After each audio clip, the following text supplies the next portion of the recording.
Good evening, good evening, good evening. Ayan, galing tayo ng Mabini, Batangas.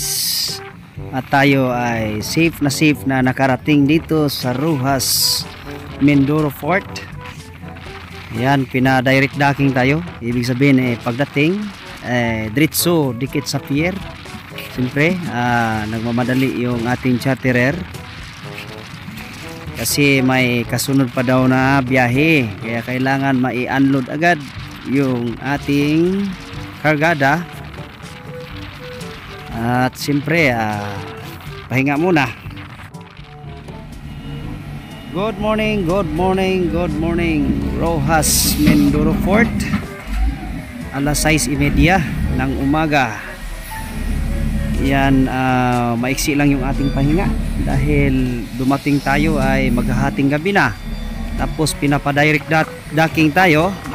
Nakadikit tayo dito sa pier na i-secure natin yung hila nating barge na may kargang simento. Ay madaling araw na. So yung tulog natin mga nasa 4 hours lang. So ito na yung senaryo pagkagising natin, kahit papano medyo mabilis-bilis din yung pag-unload nila, kalahati na agad kasi may iloload daw na aggregates yata o dalhin kung saan naman dalhin.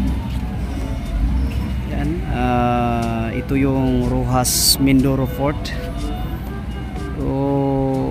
Kitang-kita natin yung barge and tag, yung galaw ng dalawa. Kahit sabihin natin walang alon, magulong yung lugar, magulong kasi open nga naman yung lugar, open sa gulong.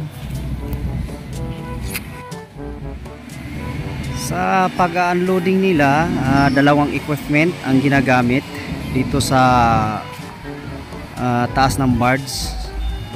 Nagtutulungan yung backhoe at saka payloader, at doon naman sa pier yung dalawa naman na forklift at saka mga trailer. Yung forklift naman ang naglalagay ng tanner bag doon sa trailer. So apat no, dalawa dito sa abordo, dalawa rin doon sa pier. Bali apat yung ginagamit nila sa pag-unload, apat na makinaryas. After lunch, so mukhang hindi makakaya sa araw na ito. Bukas na siguro tayo maglo-loading para sa next port naman. Maghahantay pa tayo ng advice mula sa owner representative ng charterer kung saan yung next port natin. Sa sitwasyon kasi namin ngayon ay naka-charter kami ng 1 month, at siyempre yung charterer na ang mag-advise sa amin kung saan yung mga biyahe. So ito ang unang biyahe namin. Nag-shipside kami doon sa foreign vessel sa Mabini, Batangas, at ang dala ay dito nga sa Roxas, Mindoro Port. So first time natin dito, no, sa Roxas, Mindoro Fort. Di pwedeng pabagal-bagal. Kailangan pag sinabi ng charter na alis talaga agad. Maintindihan naman natin kung niraras nila tayo kasi ang mga yan namumuhunan kasi ang mga yan.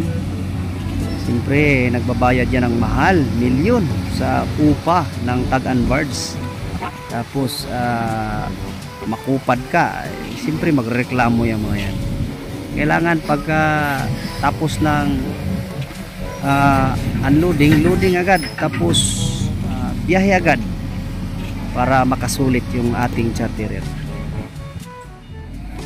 Yung mga charterer naman medyo matutuwa pag maganda ang yung serbisyo, hindi ka nagdi-delay,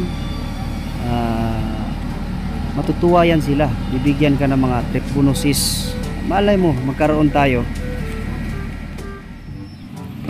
So yung pag-alis natin doon sa Mabini, Batangas, ang pinakarga natin dito ay nasa 98% lang ng load natin sa ating quantity ng barge. Kasi nga simento kasi ito. So mahirap, baka kung ipantay talaga natin sa load line, baka mabasa itong ating kargada. Sumalya-salya yung alon, no? Ngayon ito nakarating naman, wala namang damage. So ngayon hapon na, alas 3 na ng hapon, nasa ano pa itong natira, nasa 40% pa ito. So hindi talaga kayanin natin ngayon na mag-loading. So bukas na siguro yung loading natin sa next port. Alas 6 ng hapon, tuloy-tuloy pa rin ang ating unloading.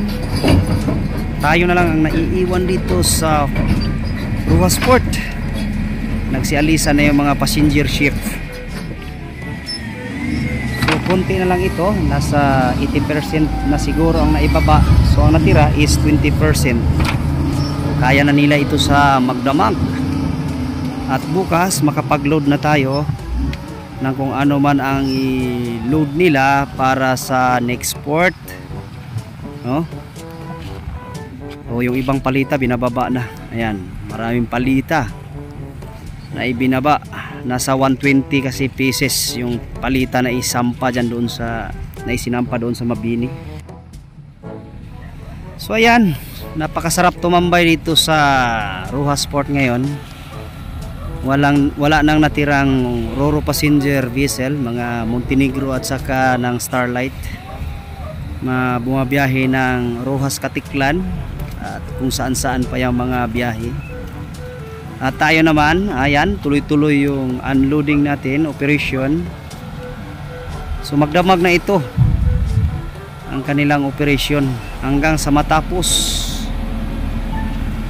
no? So hindi talaga ito matapos ngayon. Abutan pa ito bukas ng umaga. Dahil siyempre medyo bumagal na yung operation. Siyempre pagod na yung mga tao. Ano pa yan? Mula pa yan kagabi. Mula kagabi pa yan. Maghapon magdamag na birada. Ano? Yung bako. Ipapasa doon sa loader. Dito sa loader. Dalhin sa baba, ipasa kay forklift at ibigay doon sa kay trailer para madala doon sa destination. Hello, ayan, Pastilan, good morning na ulit. Ayan, may Montenegro ang dumikit na Roro passenger LCT type. So hanggang dito lang muna, makapag-loading siguro tayo ngayon para sa next port.